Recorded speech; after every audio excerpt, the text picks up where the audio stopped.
Hey guys, it's been a while since I've uploaded a video, so I wanted to kind of give an update because last time I had talked about started daily vlogging, which I am still planning on doing that. I just don't know when yet because I really need to save up some money to get an actual vlogging camera because it's a little difficult to try and video on my phone and figure out how to edit it. I still don't kind of understand how that's done.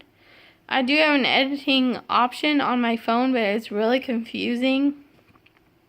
So I'd really like to find one on that I can get for my actual computer so I can upload my videos whenever I get a camera to my computer and learn how to edit from there.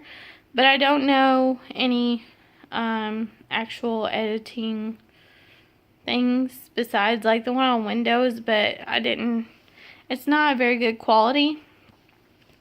But anyway, so if anybody has any suggestions and you all are vloggers, any suggestions on the program you use for editing, that would be great.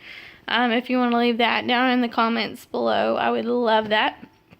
But anyway, I am still thinking very seriously about daily vlogging. It's something that ever since I started watching other vloggers, the first vloggers I ever watched were Daily Bumps. If you haven't seen any of their videos, I definitely suggest going back a ways because they've gone from where they started when I first watched them to where they are now is pretty amazing. They had issues with miscarriages, and I believe she also had a stillbirth. But now they have 2 baby boys, and they're super sweet. But if you guys want to go check them out, and then I started watching like Ellie and Jared and the Shaytards, which are no longer vlogging, and some of their family members as well, and it just seemed like something not only that was fun, but also a memory.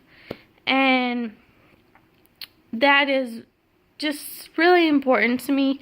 My husband and I have been married for almost 5 years this year in November, and we now have a little girl who's going to be a year next month. And I just want her to have the memories I didn't have from as a child. Like, I don't really have very many videos of myself, and that kind of stinks, especially because I lost my father when I was 5 years old.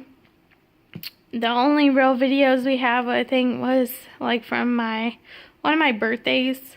I don't know or remember which birthday it was, but like I only saw my dad in there for like a few short seconds. Literally, like it was like a second.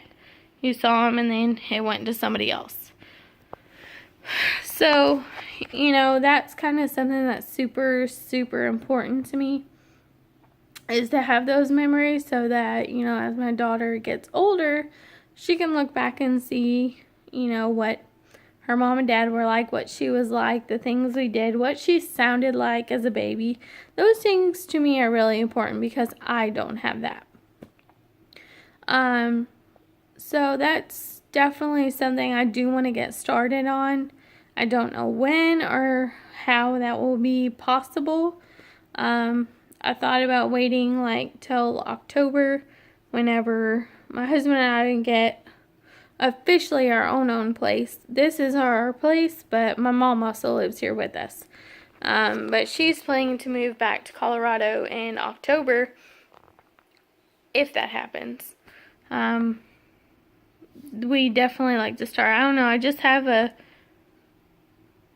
fear, of doing that with my mom around because I don't know how she would feel about it yet. And even for me, it's a little scary to think about daily vlogging because although people don't know or see like your whole life, they still have an eye into your home where you live.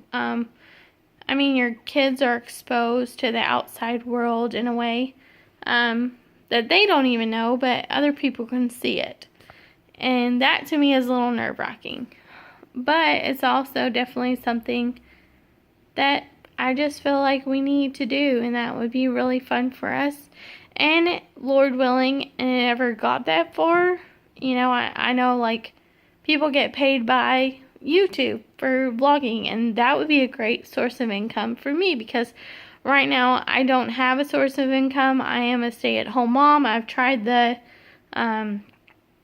networking kind of thing, you know, with different companies, you know, like Pampered Chef, or I did It Works for a while, which I think I did tell you all in the last video, but I kind of quit doing that. It's just not me.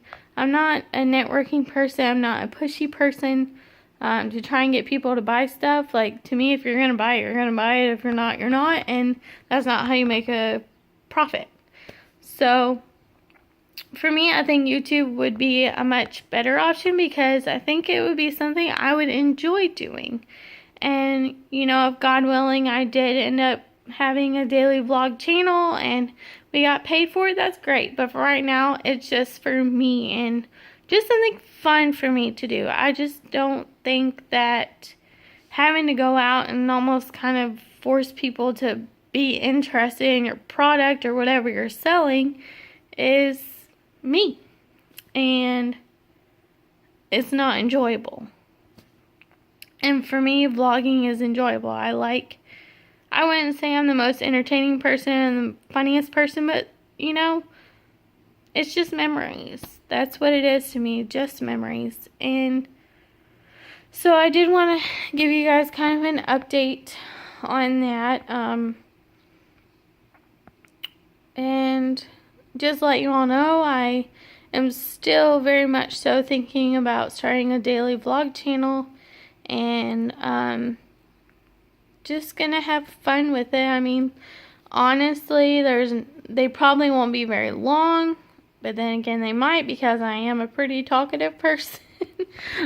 But then again, they might not be. I mean, I don't have personally a car of my own right now. We gave my vehicle to a family member because she had gotten in a wreck and her car was totaled. And so we just thought, look, you know, I'm a stay-at-home mom. Let's just give her your car, my husband's car. He drove a van at the time, and we'll just keep mine, which is a Trailblazer.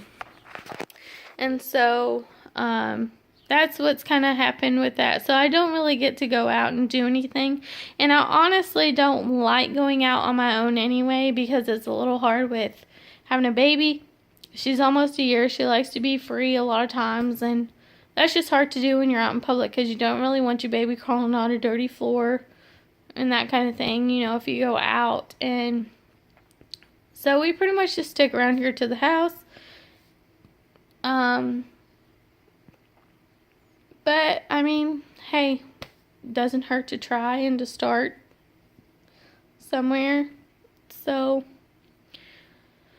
yeah, I guess there's not much else to talk about other than the fact that I really need to clean up this house, because it is a crazy mess with this baby. Every time I turn around, she's got, something pulled out on the floor, or Lord knows what. And half the time, somehow, even though I vacuum pretty much every day, this floor gets ridiculously dirty. We stay in a townhome, and honestly, not to say it's like the most disgusting thing, but it's definitely not the cleanest. Like the carpet, we actually had it was clean before we cleaned, like, oh Lord, I can't even think of the word. But it was professionally cleaned, supposedly, before we came in here. But it was so nasty, like our feet would be black, my daughter's clothes would be dirty all around the bottom where she crawls. It was bad. So they ended up, like, we moved everything that we had already had moved in here. Our couch, the chairs, all that kind of stuff, when we moved it into the kitchen. We have a huge kitchen. And they ended up coming in and rinsing it. We thought they were going to wash it, but they just rinsed it. And it was still disgusting. So, yeah, if I had the money, I would replace the carpet myself because they won't do it. Along with a lot of other things that need to be replaced, but we just won't go there. But anyway, yeah, so she usually has things strung out everywhere on the floor. Oops, sorry. And, yeah, so, but I think that's a daily life for any mom out there that has either baby, toddler, whatever. If they're moving around, they're going to make a mess. So, yeah, and I think I'm going to switch up the living room. Right now, like, the couch here is on our back wall. And then I have, pardon the mess, because it is a mess. I need to clean everything. And then we have, like, her little tray over there with, like, her diapers, wipes, like burp rags, clothes, medicines, all kind of stuff. And then hamper, and then a chair, and then we have a chair and everything. As you can see, that's a mess over there, too. And then in the middle here, we have, like, her little toy box, which is actually an ottoman. I got it from Amazon. It was, like, 40 or 50 bucks. So I got 2 of them because they're storage. And it's super nice. You can use them for, you know, your ottoman, put your feet up. But I also use it for her toy box. So that turned out great. But anyway, I'm thinking because just the other day, my daughter somehow decided that, Mom, as soon as I looked away, 2 minutes later I turned back around because she got quiet. And I turned back around and she was up our stairs, like halfway up the stairs. She had never done that before. Ever. It scared the living daylights out of me. So I'm like, oh man. So my thing is, because I always sit in the chair that's over here, my back is always turned to the stairs. So I was like, I really think I need to rearrange the room so that the chairs are like on this side of the wall by the window, and then the couch can be over here on this side where all this stuff is, so that the stairs are always in view. Because we have a gate, but that doesn't deter her from trying to get up there. And the gate is not very good anyway, because the railing is not like a solid railing. It's like the small little twisted metal things. So there's not really even much room to actually lock the gate on the side. It's one of the ones where you push down and it's supposed to lock and tighten, but it doesn't do that. So I think I am going to, of course, clean up the living room today and switch it around, and who knows, I might do another video and show you all what it looks like afterwards. But then I'm going to get started on that, and I hope you all have a great day, and God bless, and I'll see you all later. Bye.